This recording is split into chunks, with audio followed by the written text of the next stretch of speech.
విచక్షణ, నాకు మత్తు రావాలి, they are taking pills, injections. ఇవి ఉంటే ఎలా స్వామి?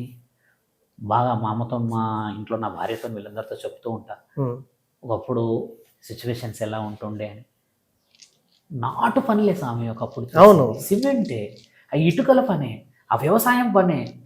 ఇంటికి వచ్చేటప్పుడు లేకపోతే వచ్చినాక తెచ్చుకుంటే అలా చెంబులో కొన్ని పోసుకొని, గ్లాసులో కొన్ని పోసుకొని మనం పక్కనే ఉండేవాళ్ళం. మళ్ళీ అంటే ఎంత హ్యాపీ. తండ్రి మనల్ని చూసి కొట్టేవాడా, తిట్టేవాడా? ప్రేమగా.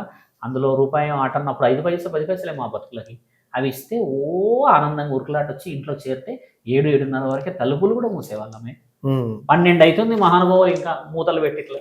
12 ఏంటి, 5 కూడా, 2-3 తెల్లవారుజాము 5 కూడా. హైటెక్ సిటీకి వస్తుంది అవి ఇడ్లీ వేస్తుందో కాయడం 2 గంటలకి. 2 గంటలకి అమ్మా ఇది ఎక్కడ ఇడ్లీలు రావాలనుకున్నాను. మీరు 12 గంటలకి 1 గంటలకి హైటెక్ సిటీ డిఎల్ఎఫ్ సైడ్ వెళ్తే మీకు ఎలా ఉంటుంది చూడు. అది మార్నింగ్ తెలియదు, ఈవినింగ్ తెలియదు. అవును. అట్లా ప్రజలు మనం మార్చుకున్న రీతి వైనం ఇది. డబ్బు సంపాదించే పనిలో జీవితాన్ని సంపాదించలేకపోయాను చూడు మిత్ర. నా మిత్రుడు ఒకతను అమెరికాలో ఉంటాడు. ఫోన్ చేసి ఏమంటాడంటే, అంటే 12 years అయింది చూడక, వీడియో కాల్లో మాట్లాడినప్పుడు, రుద్ర కనీసం నా ప్రాణమన్నా ఇండియాలో వదులుతానంటావా అంటాడు. మన భారతదేశం గొప్పది. అక్కడ పోయిన వాళ్ళంతా డబ్బులకే పోయారే కానీ అవును, ఎవరు కూడా జీవనాధారం కోసం, జీవితం కోసం పోలే. అవును, కొన్ని లక్షల కుటుంబాలు అంటాయి స్వామి, మా ప్రాణమన్న కనీసం ఇక్కడ పోతుందా?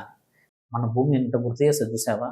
బిడ్డ నువ్వు ఈ భూమిలో నుంచి వచ్చావు, బిడ్డ ఈ భూమికి రాను, బిడ్డ ఈడికి రానా, నువ్వు వీడికి రానా అని తల్లిదండ్రులతో పాటు ప్రకృతి కూడా నేను పిలుస్తూ ఉంటుంది.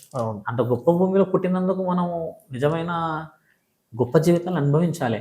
ఆఫ్టర్ సోల్ మీరు అన్నట్టుగా లైఫ్ అవసరమా? After death there is nothing.